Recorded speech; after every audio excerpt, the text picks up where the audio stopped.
And with that, I'd like to welcome last year's semi-finalists with a new coach from the ACT Brumbies, Captain Alan Alaalatoa, and head coach Stephen Larkham.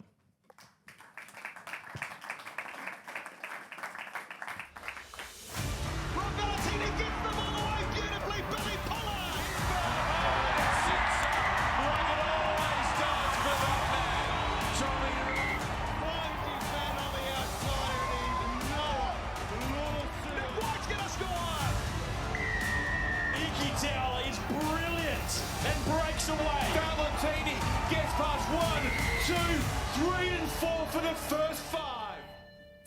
Nice. Well, Bernie, welcome back to you.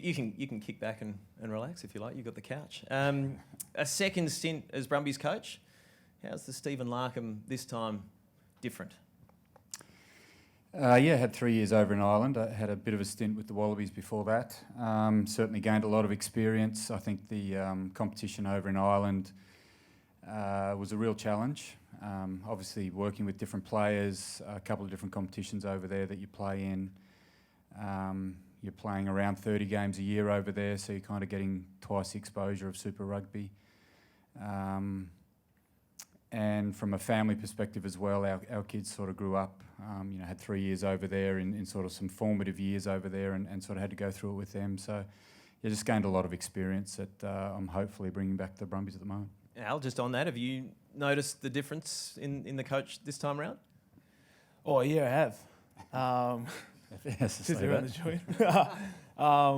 But yeah, I think, when Bernie was last here, I was probably just one of the young kids who just loved to put on the jersey and play for Brum. So I was probably dealing with him, a lot less than what I am doing now with the responsibility of leadership on my hands. But that's been, awesome to be involved in those conversations with Bernie, and he's been quite refreshing for us.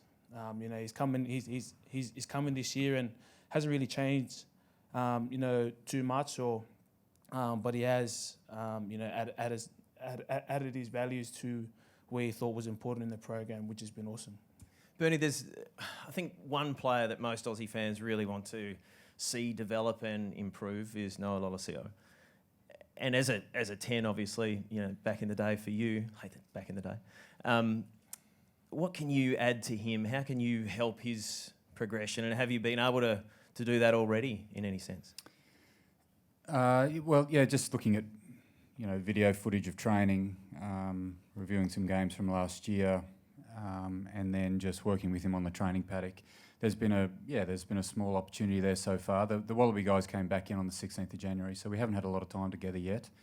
And Noah was obviously disappointed last year just with sort of being in and out of the team, not really getting a consistent run and not finding that combination that he needed to find on the field. So I think the biggest challenge for us, we've got really good coaches. So I've come into a program, like Al said, I've come into a program that was really humming last year, so I didn't have to change too much. We certainly want some continuity in the program. And Rod Saib is an outstanding coach, sort of our senior coach there, sort of runs most of the session content and works with the backs. And I think he's got some really good ideas around how Noah can develop as well. So working closely with Rod. And then the challenge will be just to try and give him consistent game time. I think that for any young player is going to be the most important aspect in terms of their development, making sure that they get consistent game time. In a sense, Noah is part of the next wave coming through, although he's been there for a while. You've lost some experienced Wallabies, though. Tell us about this next generation in a team that throughout history has been really good at developing the next generation of players. Yeah, I think, the trials early this year have created, plenty of opportunity for our young lads to get out there and, to put up their hand for selection. And, we've seen some outstanding performances for some of those young lads like Blake Shop, Reece Van Neck, who's in the front row, Ben O'Donnell and Declan Merida throughout the back. Just to name a few who has some great performances in the trials, so I think that's awesome for us. And our program at the Brums has always had, quality coaches. We've got Dan Palmer there, probably the world's best scrum coach there with Laurie Fisher, who's obviously well experienced. And then you have, Stephen Larkham and Rob Saib there for our back. So that's awesome. And I think, the more we can give our head coach headaches around selection, the better it is for our program. And Bernie, it all starts against the Tars here at Allianz Stadium on Friday week. You think back to your playing days and also your stint as a coach. It's a hell of a rivalry. What does it mean to start the season at Allianz Stadium? Big crowd, back in harness for the Brumbies. Yeah, it's actually gone back to last year. So we had a couple of games in what we called a game block last year, September, October. One against the Waratahs, one against the Rebels. More of a trial period for us just to get the guys who played all of John Ident some game time together, get some combinations working. So played the Waratahs, Rebels there, and then we've played 2 trials this year against the Waratahs and Rebels again. So in terms of DC and his team, we had a couple of off-field activities that we sort of partook with the Waratahs in, and I think the count at the moment, DC's just laughing out the back, I can hear him, the count at the moment is 4-1 to us. So DC's, there's more.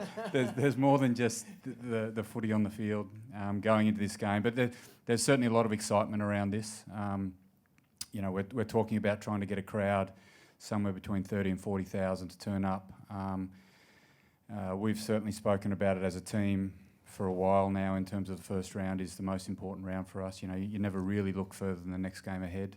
We had the trial games, but we were certainly focused on making sure that we were ready for that first round. The challenge for us really is with some of these boys. So Al, Nick White, Bobby Valentini, they didn't have any trial time. So they're coming into the season cold, and I know the Waratahs probably have a couple of players as well that are coming into the season cold. But that's going to be a challenge. You're right in terms of the selection as well. That's also a bit of a nightmare for the coaches at the moment. There's a lot of good players who are going to miss out on this first round. I know in terms of what we've been preparing for on Stan Sport, it's going to be a huge game, huge TV audience and a huge crowd at Allianz Stadium. What we've done over the last couple of days, ladies and gents, is go out on socials and ask fans to provide some questions as well. They're reasonably tame. Bernie, Ireland internationally have a really strong kicking game. How will you, or your recent experience in that part of the world, influence the way the Brumbies play this year? Just looking at the different hemispheres, the competitions are very different. The conditions over there are completely different, particularly when you talk about Limerick, where it's pretty much raining every day and blowing a gale. You certainly have to put that into your strategy meetings. You have to spend a lot of time on your kicking strategy. Whereas over here, and certainly looking at Super Rugby from last year, the kicking element of the game is not as strong and not as important. I think counter-attack is something that you're very conscious of over here. So we've developed a little bit in that area over the last couple of months, but the game down here is really trying to get away, and that's sort of what we were talking about there with Andy. The game is trying to get away from that slow kicking style of game, and more of that entertaining, fast-paced, get on with the game sort of stuff. So that's been our challenge, is to bring a little bit of detail in around the kicking stuff, but make sure that we're not slowing it down too much. Looking forward to it. And I'll finish up with you. Who is the prop in Super Rugby that you most look forward to coming up against?